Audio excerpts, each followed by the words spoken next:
Well, good morning and thank you for coming. We are here today to talk about the issues that have arisen around Memphis City schools. And I have said a couple of things from the very beginning. Number one, that most of the issues there are primarily local issues. And as somebody who's been a mayor, I have great respect and appreciation for leaving local issues to be local issues. But there are some responsibilities that we have as a state, and I've said that repeatedly. We have a responsibility to make sure that every child gets the very best education they can every day. Anything that puts that at risk, I think we have an obligation to do our best to address that. Within that larger obligation, we have one very specific legal responsibility anytime there's a case of a consolidation. We have the responsibility of having our Commissioner of Education has to approve any plan as it relates to teachers.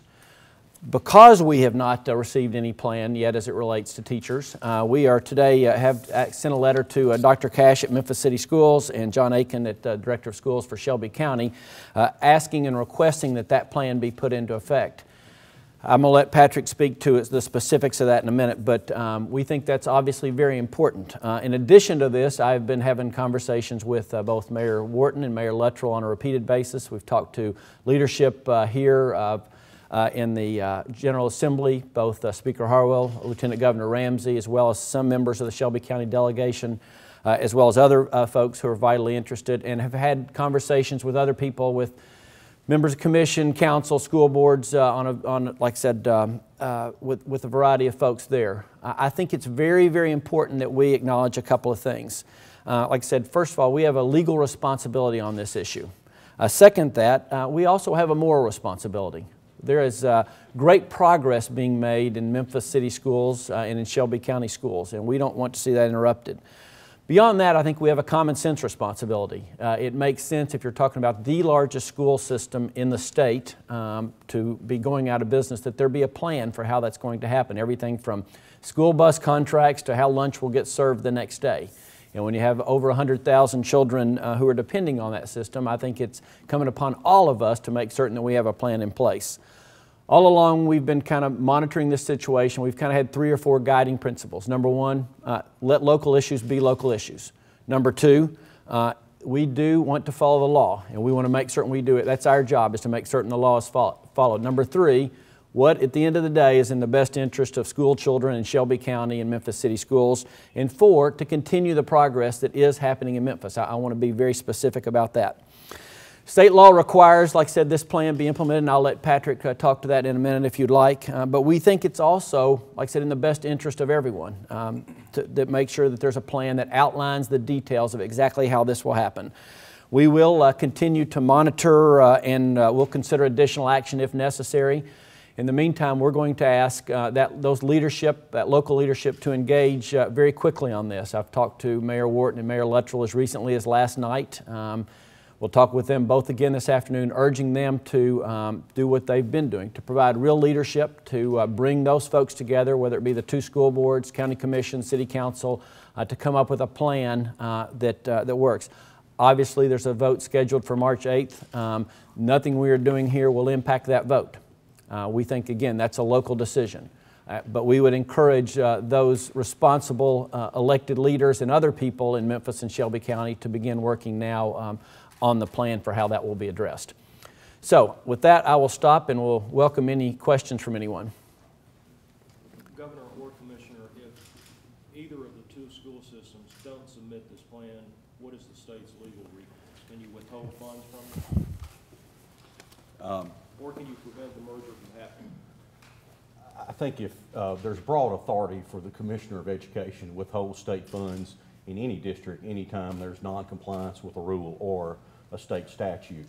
There's not specific authority to somehow interject the department in the midst of this referendum issue, but we hope that both systems will submit a plan that allow us to review things and make sure that the plans are in the best interest of the students, and if there are issues that arise as part of that process, then we'll think about what perhaps steps we might take next. Governor, there are several Memphis, Shelby County lawmakers that have bills doing this or that concerning this issue. How do you resolve all that? How do you get everybody on the same page? How do you keep this from becoming something more than a local issue? Sure, and that's a great question. Let me address the last part of that first in terms of becoming something more of a local issue. For us, we always have to look at broader implications. So one of the questions we had to ask ourselves first is what we're doing here the same thing we would do in other situations? If it was Anderson County and Oak Ridge City Schools, whatever, and the answer to that is yes. We're going to always make certain that we're doing something that applies in any situation statewide, and I think that's true here. Regarding, there's lots of legislation proposed or kind of in the pipeline, if you will. We'll have to see how that plays out in terms of the administration's response. You know, it's a long way, as you all know, who make a living around here, from initial proposal to exactly what comes out of there. It has been state law since 1982 that no new special school districts be created. And of course, the Shelby County schools want to create for themselves a special school district. Do you believe that they ought to be allowed to do that, or should state law remain as it is and no new ones be created? Well, again, I mean, let's wait and see how that process plays out. I don't know that actually that Shelby County has said that we want to create one. I mean, there's been a lot of talk that they might, and obviously there was a lot of reaction to the thought that they might, but they haven't actually come and said we'd like to do that. I don't think that's our role right now to determine what happens in that. Again, there's a process for that. Our job is to make certain every child has the best opportunity they can every day for the best education they can get. I might be way behind on this. Last week, just because it's in Memphis, last week there was some talk from Lieutenant Governor Ramsey about possibly trying to block the vote. Is it your intention that this should just let the local government be and do this and go on and do this? Again, yeah, I don't think it's our place to decide who votes or when the vote happens. And so right now the vote is scheduled for March 8th. The court has said that would happen. You know, as far as we're concerned, that will happen. Obviously, other people can determine that. But again, those are local issues that should be decided by them. Do you think the legislature should address that or try to interfere with the referendum? Again, the legislature has a role. They get to decide, you know, what laws they make. We think that a process has been set in place, and it's not our role to jump into the middle of that. What's your take on the motives here? You know, I think it's dangerous to say, well, this side is doing this for this reason, this side's doing it for the other reasons. There are a lot of people that are being motivated by a variety of things on each side of the issues. If you look at people who are for and against consolidation on Memphis and inside the city, you'd see a lot of different motivations behind that. So I think it's dangerous to say, okay, what's the push here? Not only for me, are you committed to, if this merger vote if the merger moves forward, is the state committed to helping an orderly transition? We very much are committed. I mean, bottom line, if I could convey one message, it'd be that I think that's the state's role, is to make sure if the people vote on March 8th in favor of that there be an orderly transition, a plan that. Obviously, we have a legal responsibility as it relates to teachers, and that's the letter that we sent. But we're also saying, beyond that, we think all of us have a reason to step in here and make sure that there's an orderly plan. I want to go back. We're making real progress there. Gates Foundation invested $100 million in Memphis. We want to make sure we use that wisely. And we want to make sure in the process of this, you know, political battle going on, that we don't lose the momentum we have. So I think that's incumbent upon all of us. At the end of the day, we have a moral responsibility to make sure that happens in the best way possible. Do you all understand the law to be that there has to be an orderly transition for this August if the referendum passes, or could it be a year later? Yeah. This proposed consolidation is moving forth under some statutes that just apply to special school districts, and absent some particular date for the merger in the referendum, we would only assume that it would be effective immediately.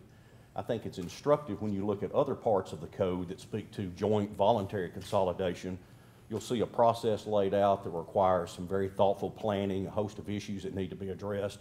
And so our concerns, again, looking what's in the best interest of the children, is to make sure that those same issues outlined in that other part of the law are the types of issues that are addressed in the special school district merger. Well, in your letter, you refer to that section of the code that has the planning process, and of course that involves 12 to 15 months. Is that what you're suggesting? We were not suggesting a time period particularly. In fact, we were suggesting that be done very quickly, hopefully before the referendum vote takes place. We merely highlighted that statute as providing some guidance insofar as the issues that must be addressed as part of consolidation. You're not suggesting that they follow that their plan be to work through all these issues over that same period of time. We're not suggesting that that is the letter of the law that should be followed. We're merely suggesting that that provides some guidance insofar as listing the whole litany of issues that they should be concerned with as they put together the consolidation. Could they legally, if they decide that they, in their plan, that they need time, could they legally make this effective in 2012? I think those are issues that we'll look at as these consolidation plans begin to be developed. One specific requirement that we have, the governor mentioned, was approving the plan to merge the employees of Memphis City Schools into Shelby County. So the time period in which we receive that plan, the time it takes to review that plan, will certainly be instructive insofar as whether we think there should be some longer time period to do the broader consolidation plan. One more question?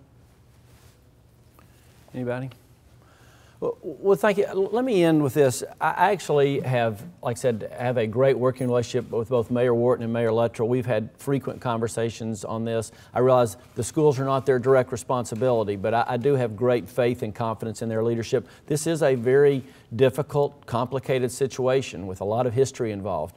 End of the day, what we would like to see is everybody remember, we're concerned about the 150,000 students in those two school systems, and making certain that we don't miss one day of the best education we can provide them. So thank you very much. We appreciate you being here.